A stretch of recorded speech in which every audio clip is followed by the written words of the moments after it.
We're now joined by Dan Perry, who is a world affairs analyst, and he joins us live from Tel Aviv in Israel. Dan, thank you very much for joining us. This report obviously comes soon after the world-leading experts, the Association of Genocide Scholars, released their statement saying that Israel is committing genocide in the Gaza Strip. What are your thoughts on both of these reports that have come out, and how would you compare them and the credibility of both?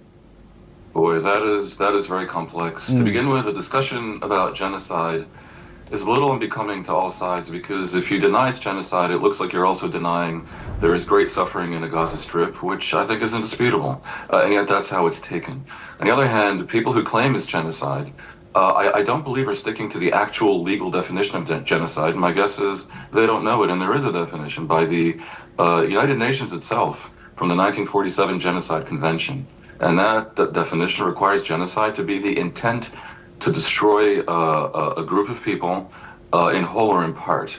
It's completely in contravention to what people think. People think genocide is a lot of killing. In fact, it can be no killing at all if there's the intent.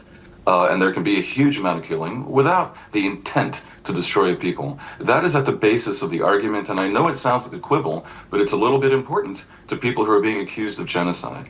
The Bacon Sadat Center report, as far as I can tell, is an argumentation. It's not really a study.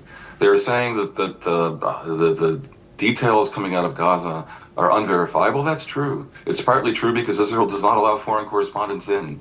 They're saying that all the institutions in Gaza that provide details are compromised because they're infiltrated by Hamas, or at the very least they're terrified by Hamas.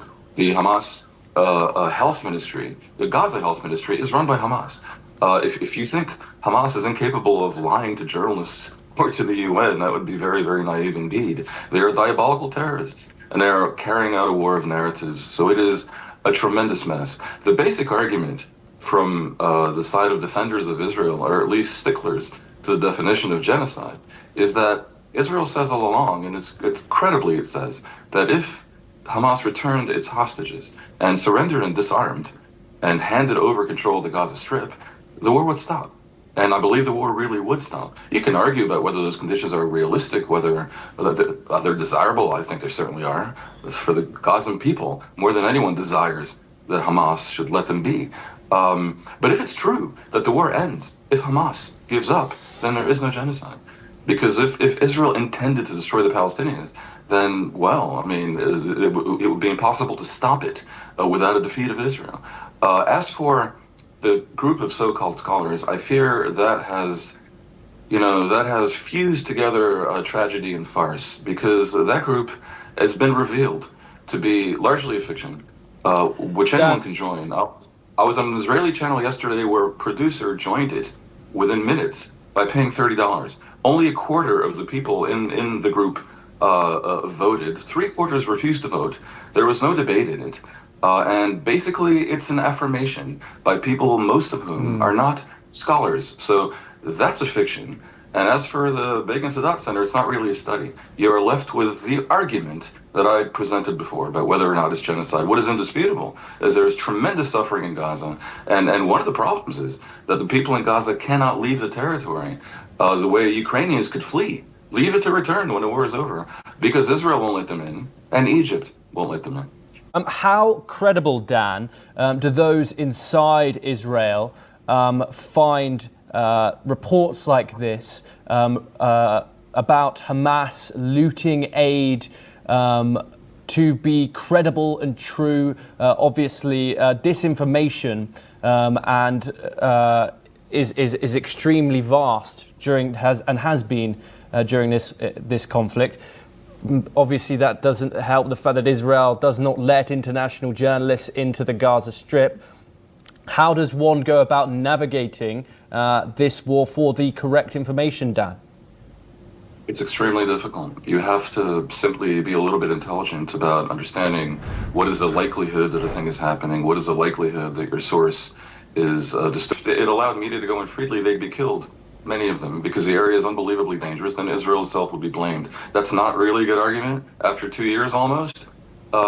Basically, the war in Gaza is such a mess, engineered by Hamas, that tried to drag Israel into this truly satanic trap with its own people, the Gazans, basically in the path of the gunfire, and held there in some cases by Hamas. You asked me if when Israel claims things about Hamas, or when outsiders claim things about Hamas that seem so evil as to be incredible. For example, that they prevent people from leaving areas that Israel has warned it's about to attack, or they prevent people from getting to the areas of aid distribution because they want to control the aid distribution, or when they purposely embed in civilian neighborhoods, firing rockets from those neighborhoods to draw fire that will kill civilians because they think it's good PR for Palestinians to die because Israel gets blamed by people abroad who don't see the context. All those things are possible, and I think some of those things are provably true. Yes. The idea that it embeds in mosques and hospitals and schools is simply incontrovertible.